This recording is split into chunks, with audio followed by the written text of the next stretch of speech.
Part 17. Tell it from the mountain. This next session is one of the most recognized in my career.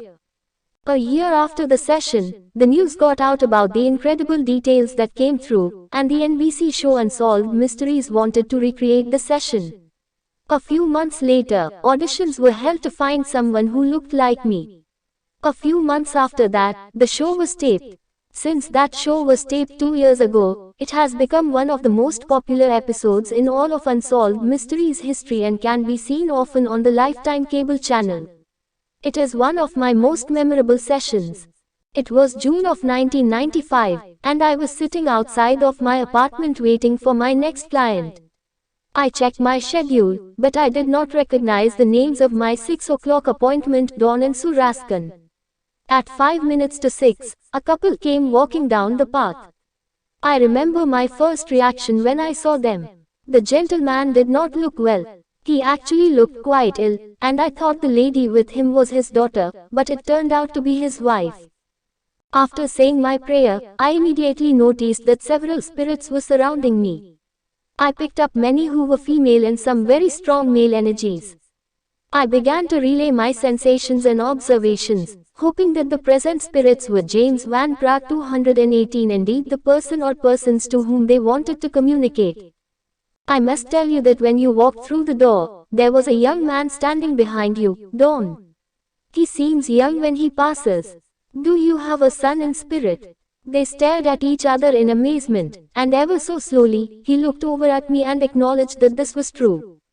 Yes. He says he loves you very, very much and that you have nothing to be afraid of. He really loves you, love you. He keeps saying that to me. Does the initial A mean something to you? Did he know anyone named Adam? I don't think so, responded Sue. I looked over at Dawn and told him about his mother and father. Your son says your mom and dad are here tonight. They come in holding hands with your boy. Do you know the initial M? Yes, that is my father. Mike is his name, Dawn replied. I also have a lady here with a name like Lily, Millie, or Ellie. Sue jumped in. That's my sister. She also died. Did they also call her Babs? Yes, among other things. Your sister is very funny. She and your father talking to Heaven 219 are cracking up together. They get along well, but your son wants to speak. He says he is the guest of honor tonight. Was he in a hospital? Yes. He says he was very uncomfortable. Was this a big surprise? He says people were shocked. He says this was very unexpected. This seems like some kind of an accident. Were there head injuries? Yes, that is right. The Raskins grabbed each other's hands and held one another tightly. He gives me a pain in the head. I also think his neck was affected. Did he spend any time in a helicopter? Because he knows about the helicopter ride. Yes, he was flown by helicopter to the hospital. He gives me a very strong sense of climbing. He is showing me a mountain. I also feel a sense of slipping or falling. Do you understand? They both started to cry and acknowledged that the information was correct. I continued. He says he always knew something like this was going to happen to him. He always lived on the edge. There was nothing you could have done. Stop feeling guilty about it because you could not have stopped him. Did he ever think about skydiving? He is showing me skydiving. He says if he didn't go from climbing a James Van Praagh 220 mountain, he would have died from skydiving. Dawn spoke up. He was always adventurous. Always doing one thing or another. Did he like photography? He says he has taken pictures from all over the world. He knows you were looking through his books. He says there isn't one picture you could find in his books to describe where he is. The colors of the sky. It's so rich with colors. Indescribable, light violets and pinks. Don't worry about me, he says. I'm in a big adventure over here. Who's Tom or Tammy? That's his sister. Would you tell her that he loves her and thanks her for all her good wishes, good thoughts, good prayers, and her love? It means a lot. Yes, we will be sure to. Did his niece write him a letter or card? Dawn responded, yes, I think so. At the funeral, your son loved it, please tell her. He is also mentioning someone with the name of Mark. Did he know someone with this name? Yes, that was his good friend. Hello to him from Doug. Please tell him that he'll always be around him, and they will always remain good friends. I then looked over at Don, who did not look so well. I realized that his grief had taken over his life, talking to Heaven 221, and he looked like nothing more than an empty shell. I conveyed his son's concern about his health. Don, Doug says to be careful about getting an ulcer. He says you're having trouble sleeping. Have you been to the doctor about this? Yes, just last week. He gave me a prescription for some sleeping pills. He wants to tell you both that you helped him live his life to the fullest. You always supported him. You always believed in him. You're the best. You're the best, he says. Was there a picture of him at the service? Yes. He is showing me a board with many pictures on it, and in the middle is one big picture. He says you had trouble finding that one main picture. They both began to laugh, and then Sue spoke up. We looked all over for the main one. We had many pictures of Doug on his various trips. He saw how full the place was and hoped you didn't go to too much trouble.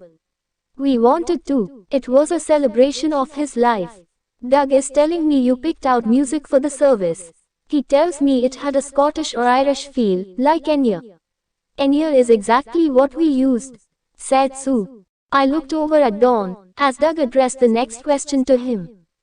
James Van Praagh 222, Don, do you usually exercise?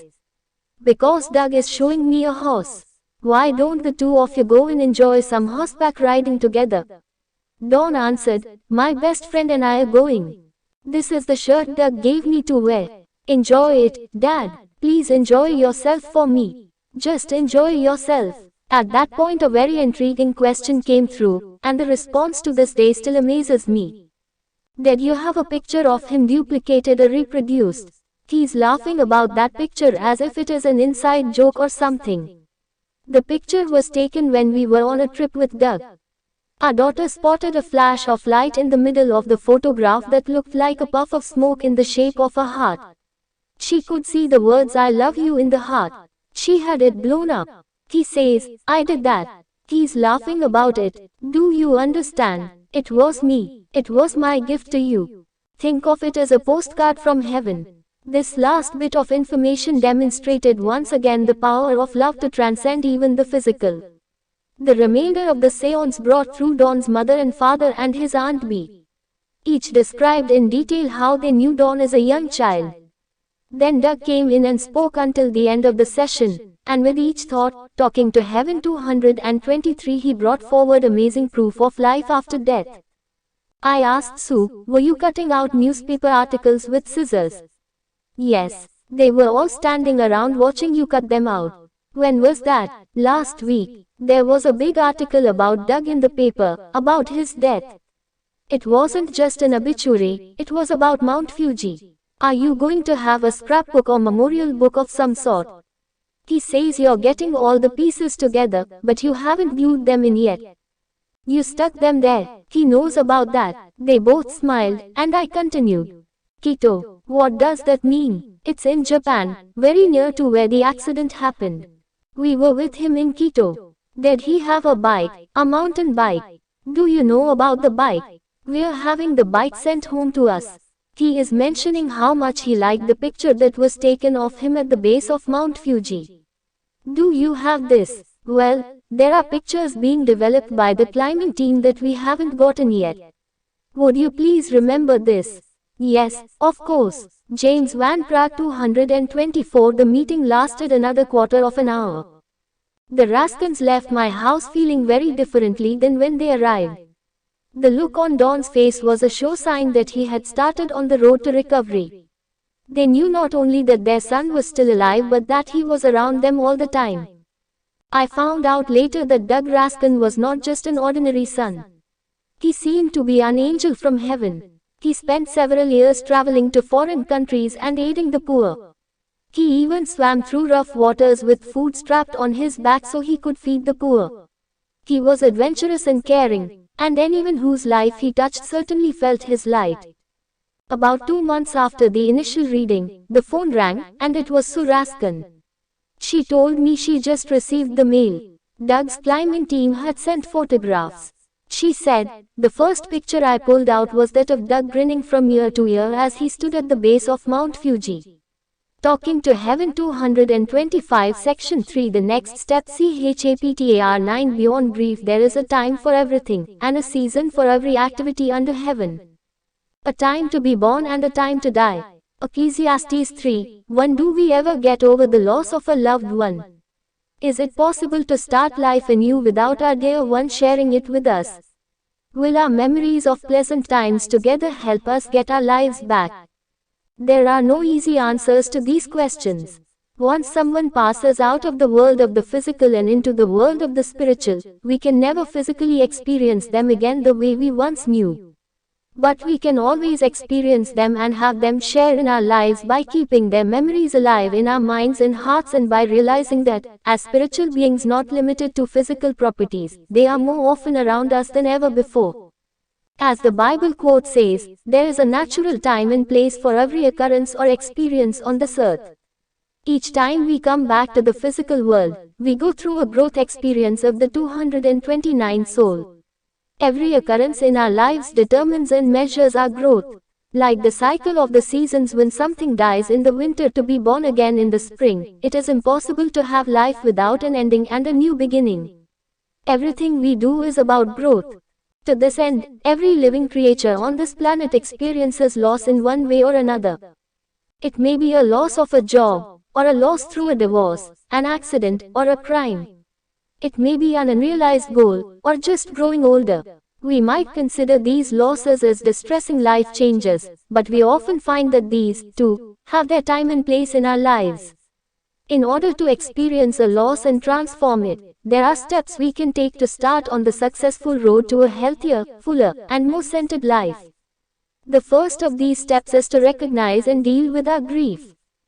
How to recognize grief? Grief has many appearances: physical, mental, and emotional.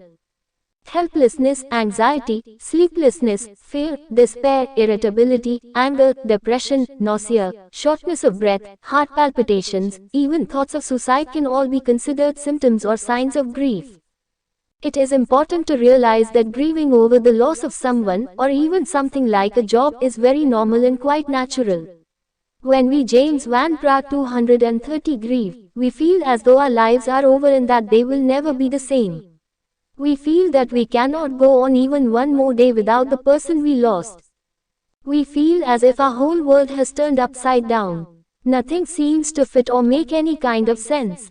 We seem to be totally out of balance in every area of our lives. We can't think straight, we can't make decisions correctly. We often find that we cannot control our emotions, or we cry sporadically over the smallest of challenges. All of these feelings are very much a part of the grief experience and should never be dismissed or judged as wrong.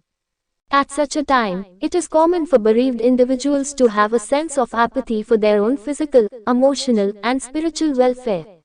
It is of the utmost importance for individuals to be able to cope with their grief with the goal of restoring some sense of well-being to their lives. How do we do this? How do we recover from our grief?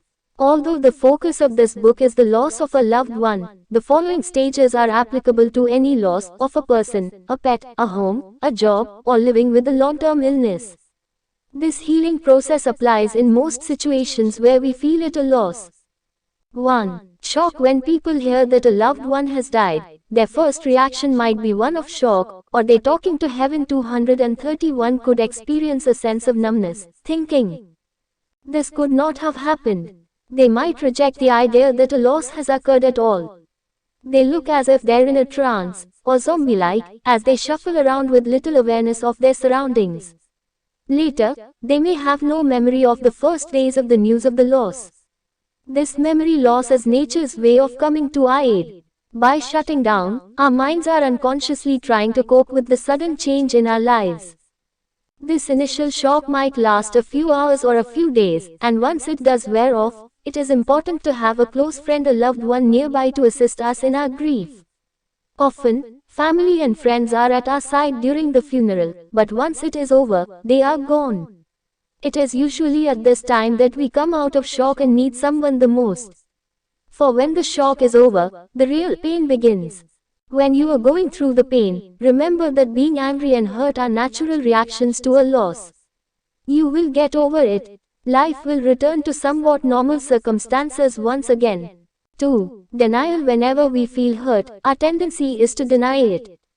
By doing this, we seem to ease our pain. We so want the hurt not to exist, so by denying our pain, we fool ourselves into thinking it doesn't exist. Again, it is James Van Praagh 232, the unconscious part of ourselves trying to cope with loss.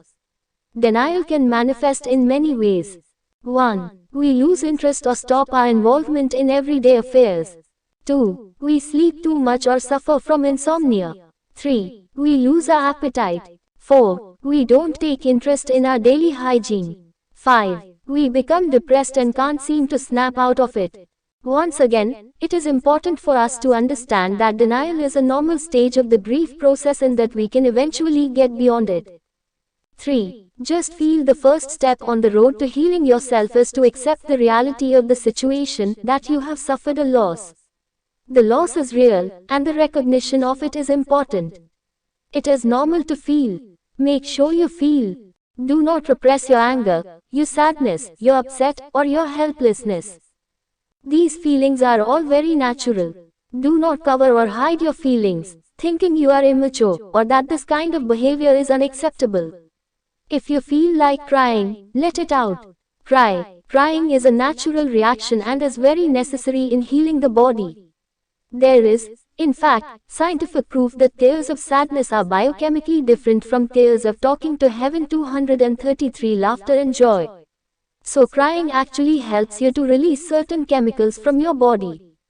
It is natural that you will often think of your loved one, and in doing so, sometimes anger creeps into your thoughts. If you are angry, allow your anger to come out without hurting yourself or others. Take it out by doing something physical like sports, or punching a pillow, or going to a remote area and screaming to your heart's content.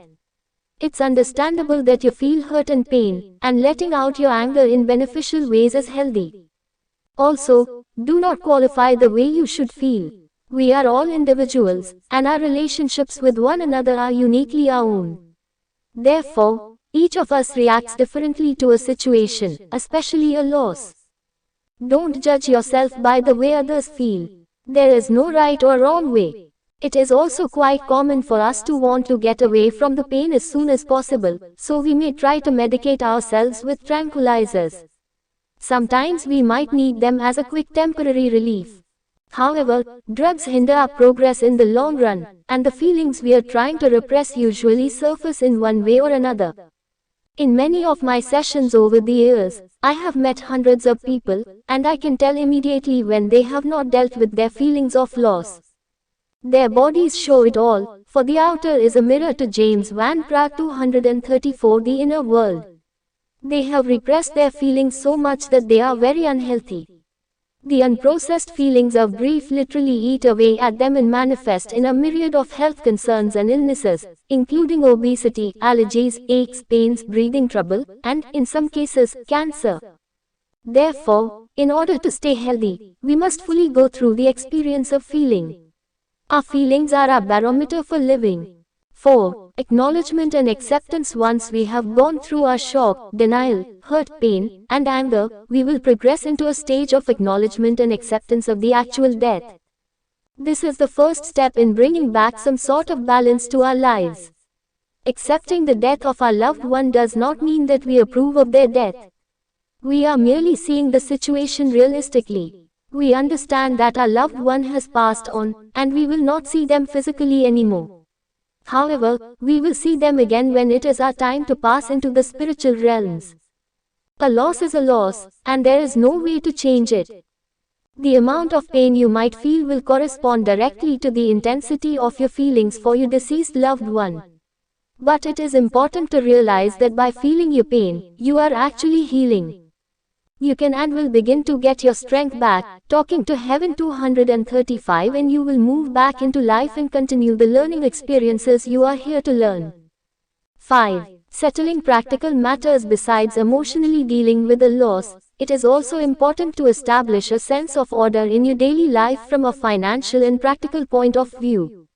This is especially true if the deceased handled the money in your relationship.